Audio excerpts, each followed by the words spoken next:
enforcement, and local organization, it helps to create a safer environment for everyone. These values align very closely with the mayor's belief that public safety is the foundation of a thriving community. Under Mayor Bowles' leadership, we have seen progress in many of these areas. Compared to this time last year, violent crime has gone down by 26% and carjackings have decreased. That means more families and friends like mine, my community, and the businesses that I often frequent can feel secure in the neighborhoods that we all love and continue to call home. Just like here in Navy Yard, just blocks away from national parks. This progress is a result of a series of actions like investments in public safety, programs that support our young people, and collaboration between government and the community. I am honored to introduce our mayor, who continues to move our city forward. Please join me in welcoming our mayor of Washington, D.C., Mayor Murray Bowser. Thank you, Marquita. Thank you. Well, please give Commissioner Marquita Bryant a big round of applause. And I want to thank you for that introduction. And I'm very pleased to be joined by community members, Mecca May, who leads the bid for this neighborhood, with Chief Smith, Deputy Mayor Lindsay Apia, and members of our public safety team. We will be doing a community walk in this neighborhood, and I'll make brief remarks this morning about an initiative focused on juveniles that the chief will have more to say about. But let me start off with this fact. Crime is down across all 8 wards last year and this year. Compared to last year, this time, violent crime is down 26%. Homicides are down, carjackings have been cut in half, and we continue to see reductions in property crime. But these are not just statistics, these are saved lives, families who are more protected, and communities gaining peace of mind. These numbers are a direct result of Chief Smith and MPD's strategic, data-driven, community-first approach to crime reduction.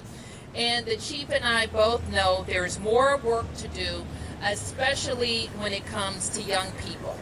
That's why we continue to invest in our youngest Washingtonians in and out of the classroom. DC continues to be the fastest improving urban school district in the country.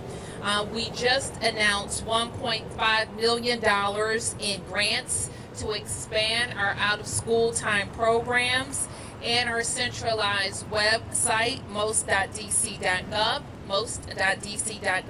to find out about out-of-school time.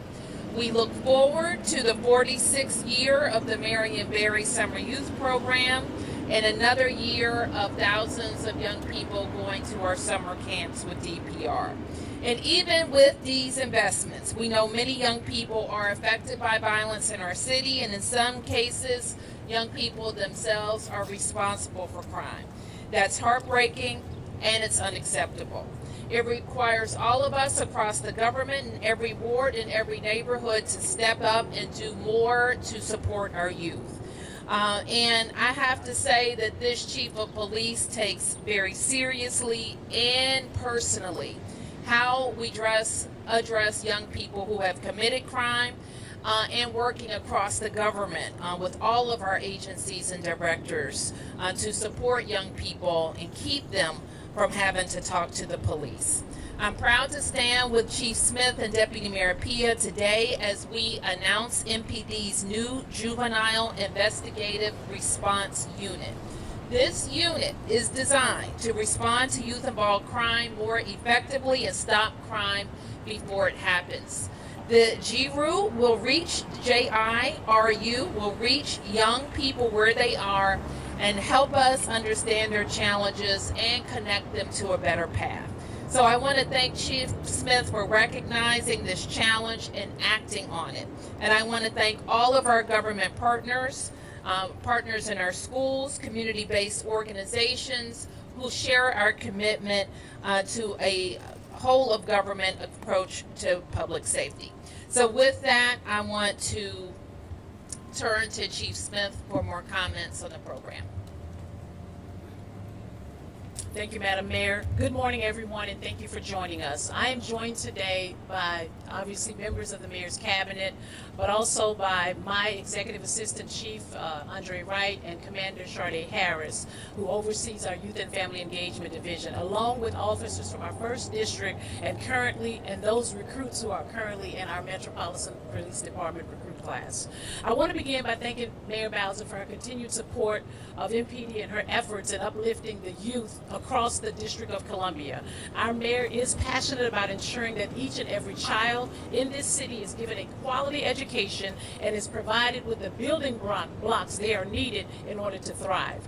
Over the past year, I believe we've made some tremendous progress in reducing crime in our city, but we realize that there's no room for complacency. We know there's more work to do, and we do remain committed to finding innovative solutions to ensure that our communities remain safe. As many of you know, young people are incredibly near and dear to my heart. They are our future, and it deeply concerns me when I see them veering off down a path that most of us probably do not want our children going down. And my commitment, along with that of this police department, has been to uplift and guide our youth toward education and success. It saddens me to acknowledge the numerous incidents where young people have faced crime in our community, and I share this concern with all of you. Recently, we have seen an increase in fights in our schools and more serious criminal offenses outside of our schools. And we have seen an increase in juvenile suspects involved in criminal offenses district-wide. While our team at the Youth and Family Engagement Division and our detectives as the Investigative Services Bureau have done an excellent job at closing many of our cases, it has become evident to me that we need to dedicate a group of detectives and investigators to specifically focus on the issues facing our youth. I'm proud to announce, with Mayor Bowser's support, the creation of MPD's new Juvenile Investigative Response Unit, known as JIRU. This unit will focus on strengthening our outreach to young people and will bring juvenile-focused investigations under one umbrella. The JIRU will be housed within our Youth and Family Engagement Division under the leadership of Executive Assistant Chief Andre Wright and Commander Sharday Harris. We are currently right now interviewing members for the unit and plan to have the team fully operational by the end of this month. What I will say, I'm veering off a little bit from my notes, is that we have a very strong positive relationship with all of our DC government agencies who touch our children across this city. CFSA, Child and Family Services Division, DHS, OAG. I think it's time now for us within the Metropolitan Police Department to be able to strengthen our efforts with our outside agencies to ensure that we all have the same focus on what we're trying to do when it comes to reducing juvenile criminal activity. What we also want to do is keep our youth out of the criminal justice system as a whole. And we will focus on those who repeatedly reoffend, and we will prioritize intervention-driven accountability. We will work to identify and interrupt ongoing disputes to disrupt future offenses from occurring. Our success will be measured by tracking recidivism. This unit will be data-driven, just like many of our other initiatives that I have launched while serving as Chief of Police. Our investigators will use real-time data to guide their strategies and closely monitor the progress of young people engaged in our rehabilitation services. I am confident, as I've said before, with any initiative that we've launched, I'm confident that the JIRU will make a meaningful impact on our communities by reducing recidivism and increasing our engagement with juveniles in our justice system. Our community plays an important role in this work. Community members have been instrumental in reporting crimes, identifying juveniles involved in criminal incidents. And I'm going to make a plea this morning that our grassroots organizations that are embedded in our communities, we want to partner with you. Those of you that are working with young people and their families in our community, we want to partner with you. And when I say we, I'm not just talking about Metropolitan Police Department. I'm talking about all of the district government agencies who have a hand that touches all of our young people. The mayor is very, very passionate about making sure that our young people have have the best education, and we want to make sure that we're doing our due diligence as cabinet members to ensure that we are keeping our children safe across the city. Thank you for your time, and I will turn it back over to Mayor Bowser. Thank you, Chief. Thank you. Thank you. Okay, we have time for a few questions. Yes, Mark? I'll put, so one, will this unit be investigating crimes that were committed by youth or where youth were victims of the crime? And then can you give us any numbers on staffing, like how big this unit will be, how many detectives you plan on having in this unit? Chief. So we're going to be working from both angles, right? We want to work with the young people who are already in our system. When you think about the terminology youth and juvenile, juveniles are usually young people who are already in our system, right? And what we want to be able to do is to ensure that we're going out to do home visits, and we're also going out to reach them, those of them who have been arrested, and then sent out to different programs across the city, such as diversion programs, youth rehabilitation services and facilities, and we want to partner with our CFSA and DHS to make sure that there's a collaborative effort around making sure these young people don't offend. When it comes to victims, we already have a victim services unit that continues to work with young people and adults across our city. When the question about how many investigators and detectives we're going to have in the unit, right now, I don't want to reveal the number, but we will have a commander, a lieutenant, a couple of sergeants, several detectives and investigators in the unit. They'll be investigating crimes where you suspect the suspects are juveniles. That is correct. And so what happens right now is that within all 7 of our districts, it's a little fragmented, right?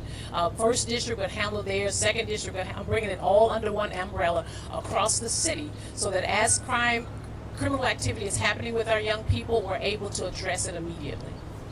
Do you have data now? You say this is data driven. You mentioned that juvenile crime is going up. Do you have data you can share with us now? I do have some data. Can I have my team send it back to you, Mark? Yeah, we have seen a little bit of uptick with young people, fights in schools. We've seen a significant reduction in a lot of the criminal activity with regards to some of our CVS's and Walgreens and Targets and things like that, but we still can't stop the effort that we put forth last year. We still got to continue to work very, very intimately and intentionally about making sure that we're keeping these young people from committing these kinds of crimes.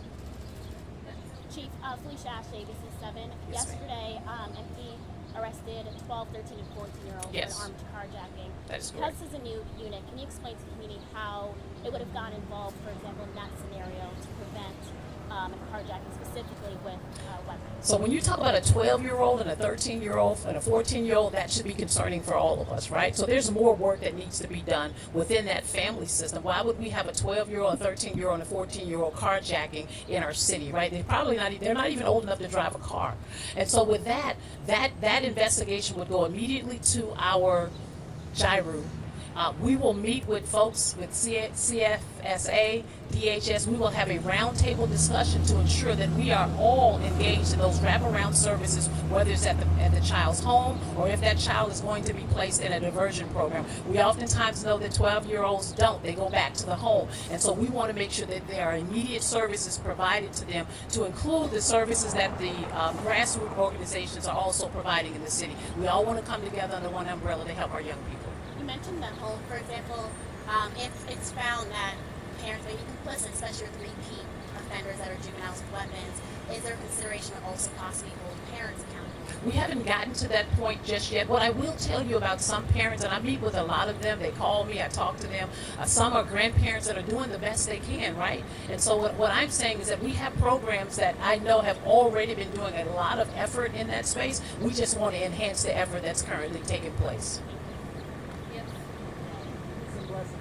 Yes, sir. To what degree is GIRU? Pardon me. Again, two-part question. Yes, sir. To what degree is GIRU a response to the Trump administration's insistence on cleaning up D.C.? And my second part is, what makes this program... Can I ask your first question? So we've been in discussions with this probably as early as the beginning of the year with regards to Juvenile Investigative Response Unit. You know, sometimes these things take time. We have to look at the data, but we also have to make sure that there are things internal that we need to do. We have to create the policy. The policy has to go before the union. It has to be approved. So there are a lot of things that we have been working on with regards to this. The intent was to announce it a little bit earlier. We had a little setback in our space, so we needed to take a little more time. So I think what I would frame this is that we're looking at driving down crime in all areas across our city. This is just an enhancement to what we're already doing. I appreciate that. And just following up, what makes this collaboration unique? Because my understanding is that there's already some collaboration around driving down juvenile crime. So there is. What makes it unique is what is critical to me, and it's something that I did with our district detectives unit. What you see now, you see a lot of case closures, you see a lot of arrests. I took all of the district detectives and put them under one unit. So now we're focused on, and we have an entire team that focuses on nothing but district crime in all of our areas under one unit. This is the same thing. Instead of having commanders and lieutenants in different districts working on juvenile crime, we're bringing them under one umbrella, because here's the thing that I do know. This is not all of our kids in D.C. that's committing these things. It's the same kids, right? And so we're all working for the same cause to make sure that we're reaching the same kids and we're under one umbrella. I think we will be a lot more effective in making sure that, number one, we're reaching out and under one unit to the agencies, because what happens also is that some of the partnering agencies get hit 4 and 5 and 6 times. To me, why not bring that under one umbrella? We can all sit down in one space and do what we can do to drive down crime with regards to our young people. Now, you said 2 questions. That's the 3rd question. You know how I feel about numbers.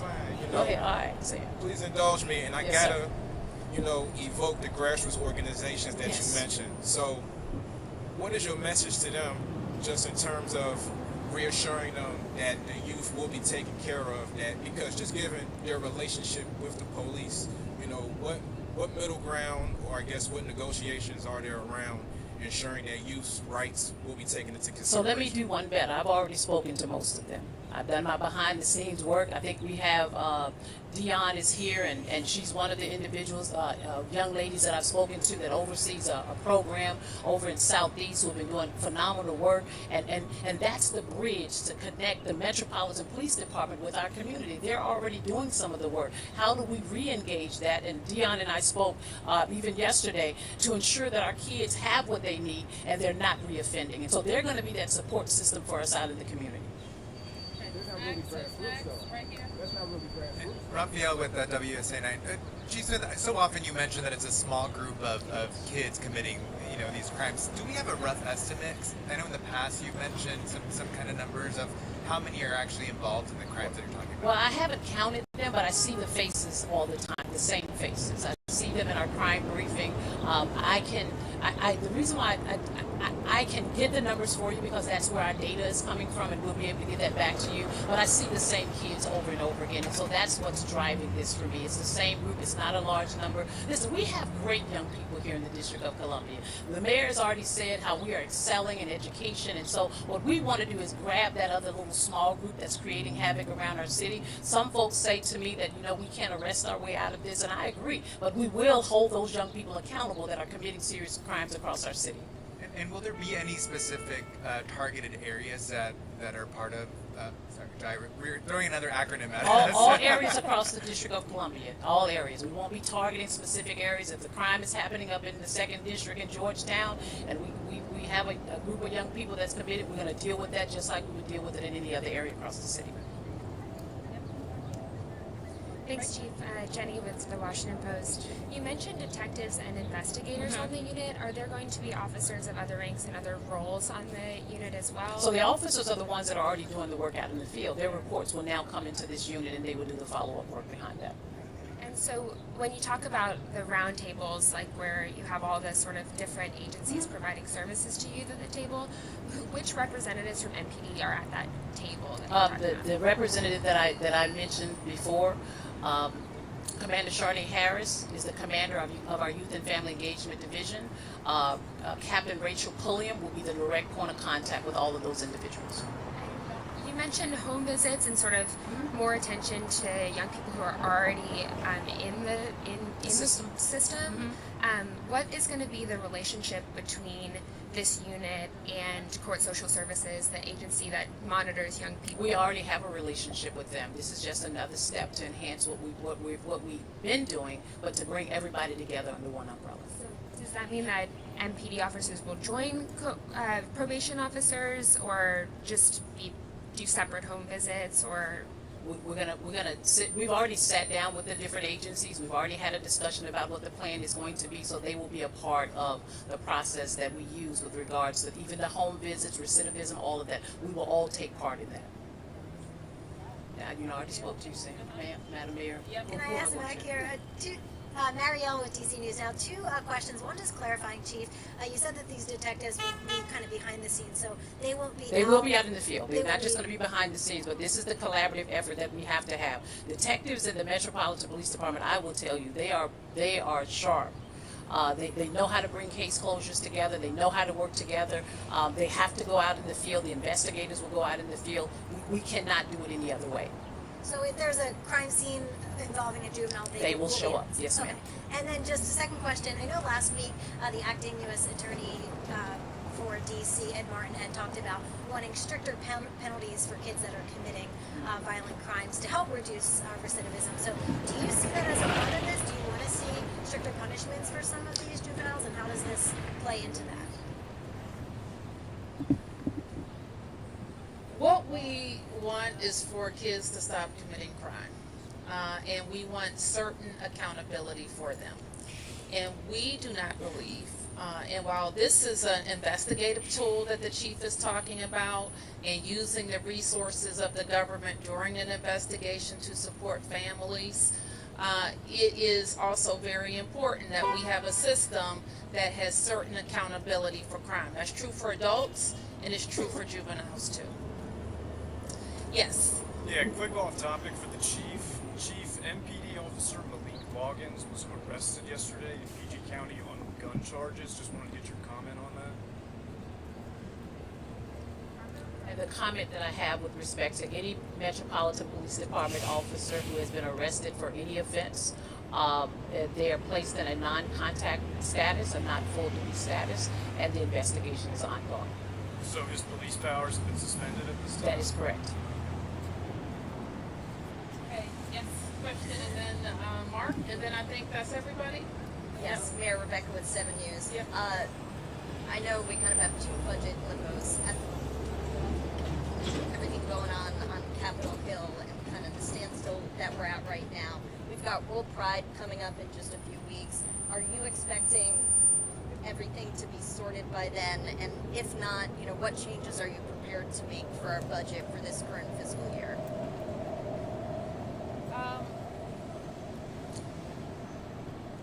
Okay, I don't think World Pride is impacted. Let me say that, and we're looking forward to welcoming thousands of people. And will this be sorted by then? I certainly hope so. So as it relates to that, if there's need for additional police officers, is that something you're prepared to do regardless?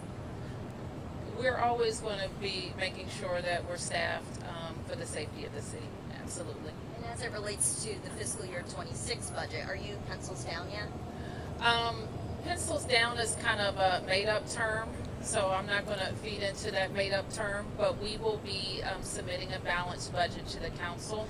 Our expectation is to do it when the Congress approves our budget, and we hope that's next week. They're not in session. Have you submitted your 26 budget to the CFO yet? No, we haven't. Yes. I am with WTOP. Thank you very much. I have a quick question on funding. The Trump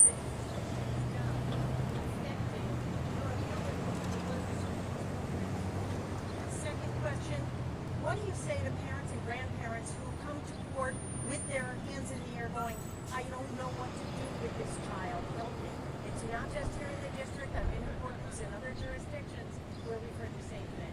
Well, I don't know if I can can give you a full answer. Or you're talking about the Doge cuts and the impact that they have on crime, as specifically youth crime. But we think it's a lot. We think, first of all, the U.S. Attorney's Office has let people go. I don't know if it's related to Doge cuts or other personnel decisions, so we don't have as many prosecutors. We know that cuts in education programming affect young people and out of school time and other things, so that could have impacts on crime. We know that if you cut school lunches and other way that kids eat, that can have impacts on crime. We know that if teaching and teaching staff are affected, that can have impacts on crime. If our budget doesn't pass and we have to look more closely at overtime spending for public safety officials, that will have an impact on crime. These are distractions that are completely avoidable. And we need to have our budget issue resolved at the Congress, and we need it done as soon as possible. And our concern about Doge cuts are we want everybody to be treated fairly and any personnel actions to happen legally. And quite frankly, we think that the pace of these separations has to stop. It has to slow down so that all of those things can be done properly or rethought completely. And so there could be the things that happens when things are fast and not well thought through is that some of the consequences are unintended, but they're predictable. And Chief, on parents and grandparents who come to you asking for what do I do? Well, I'm gonna start and I'll turn to the chief because this continues to be a big issue. And we, especially when a child is in the system, when the child has committed a crime, we don't necessarily, and I think a lot of people think that they're doing a child a favor by not committing them to our system. Our system is a rehabilitative system. We want as many kids that have committed crimes, we rather have them in our care than have them out to commit a more serious crime. And so that is what we have spent a lot of time working with the U.S. Attorney, but also working with judges to let them know that our system is focused on rehabilitation. And we're better able to be accountable for that child when we know that they are in the proper system. Okay, I'll take a few more. Yeah. Legislation that would, in many people's opinion, greatly undermine the Open Meetings Act and legislation. Council Chairman Mendelson specifically, council members were afraid to speak their mind in front of you at the Mayor Council breakfast, and that he specifically wants the Mayor Council breakfast closed to the public and the press. So I'm wondering what your view is on this legislation, if you support it, and if the chairman closes the Mayor Council breakfast to the press, will you participate in those closed-door secret meetings? Now, Mark, I have a view because I was on the council and I've been mayor, and I do believe that there are times when the government has to meet behind closed doors. You can call it secret, you can call it not open, but sometimes there are matters that have to be discussed, and they can't be discussed in in public. I don't know how else to say that, but I do believe that there are instances when that is appropriate. If I could just follow up, there's already mechanisms in place, as you well know, to close those meetings when there's sensitive economic development, personnel, terrorist threats. You participated in those meetings as a council member and as a mayor. The idea that this blanket that had to be done, making all these meetings off limits, and then that it was done as an emergency. Chairman Mendelson has failed to really tell what that emergency is. Are you comfortable that there were no public hearings held on this and that they're going to do it on an emergency basis? Well, Mark, as you know, an emergency can only be in effect for 90 days, and it's my understanding that the chairman will introduce a permanent piece of legislation that will require a hearing before the council. And what the public has is my commitment that I wouldn't bring anything to the council that was appropriate for a public meeting in a closed door meeting. Yes. Good afternoon, Felicia, ABC7. Peace DC by Councilwoman Pinto was also introduced recently. There are a few overlaps in goals, but has there been discussions on how Peace DC can support the unit here and or the overlaps that are existing right now? May I ask the Deputy Mayor, who spent a little bit more time with those provisions, to speak to it? So, as you know, for the past 2 years, we've worked closely with the council and certainly with Councilmember Pinto on many pieces of policy and legislation, and so we will continue to do that with the Peace for DC plan. There'll be hearings upcoming, and so as you are likely aware, the mayor introduced the Uplift Act last year, in which there were hearings on that both in, I think, the Committee on the Whole and in the judiciary. And so there continues to be work with council and the executive on any pieces of policy and executive action that will help us to continue to support our kids. I know part of it is to bring in more officers as well. Would that be used for the unit, or could it be used to add more members to the team for this unit? I mean, anytime we, like the mayor says, we're always hiring and looking for officers, and so I know the chief will adjust staff as she thinks will help us to continue to drive down crime. Okay, thank you, everybody. One last here. The executive order that the president put out last week, I know a lot of the things in the order are things that are federal responsibility, and other things are things that DC is already doing, but are there specific things in that order that would mean a change or an adjustment to what the department and the city is already doing? I think that the focus, and I don't want to be distracted by it, because I think there's a lot of things that the federal government is doing that's worthy of our attention, including the impact that these tariffs will have on our citizens, on our businesses, and on our way of life. And I don't ever want to lose that distraction. But I think what that order combines is a right focus on how agencies of the federal government can work better to support a clean DC. We have heard from all kinds of contacts. From the task force related to the executive order? Yes. Can you tell us was it the police department, or were there directives given? There are no directives. There are no directives. The task force is meeting, and there are no directives. Okay, thank you. No more questions. No more questions. Thank you. No DRS question? Okay. Okay, thank you.